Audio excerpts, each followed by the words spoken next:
Hello and welcome to another Cliff Reviews Art House. This time I'm reviewing the film Crossing, directed by Levan Akin.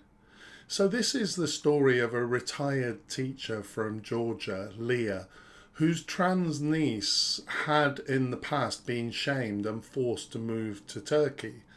Leah's sister has recently died, and it's her dying wish for Leah to find her daughter and bring her back to Georgia. This is a slow film. Not much happens at all, really. Most of the film follows Leah and the young man who accompanies her from her village, Ashi. They go round Istanbul trying to find the niece. On this journey, they encounter the trans community and sex workers who all end up helping in trying to locate the niece. Leah is a really interesting character. She's humorless, she's grumpy, she's serious, she's stern. She doesn't speak very much, but I found her totally compelling. The premise of the story is so simple. She's looking for her niece right from the start of the film, and this basically is the whole film. She looks austere. She kind of wears black. Her hair's very black. She moves around with a kind of serious purpose. She gives little away. The camera work is really good. It's often handheld. It's often close to the faces. There's a real intimacy, I think, which is part of why the film is just so engaging despite not very much happening. Also, shots are often framed by a window or a door when we're on the other side of it, shooting something through it. I really loved this technique. It was quite exciting. Once this film had me hooked, small things became very satisfying.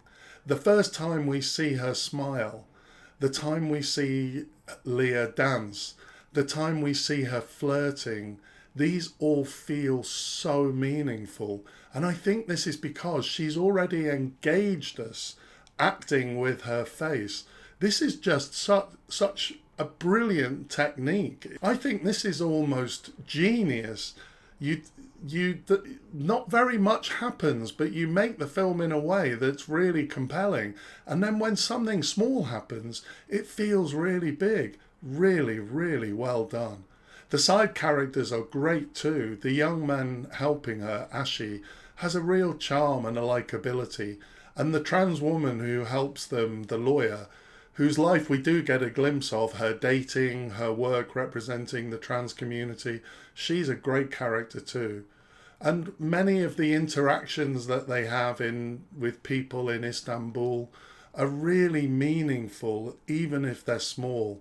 And this kind of highlights the beauty of kind of kindness and empathy and community.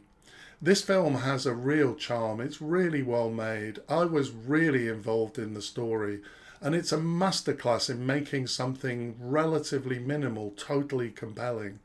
In the end, the film has a beautiful message about shame, guilt, forgiveness, conservatism, how social embarrassment and an intolerant society result in trans people being rejected by their family. It's all very gentle, nuanced, and subtly portrayed, but it's all the more moving and memorable for that.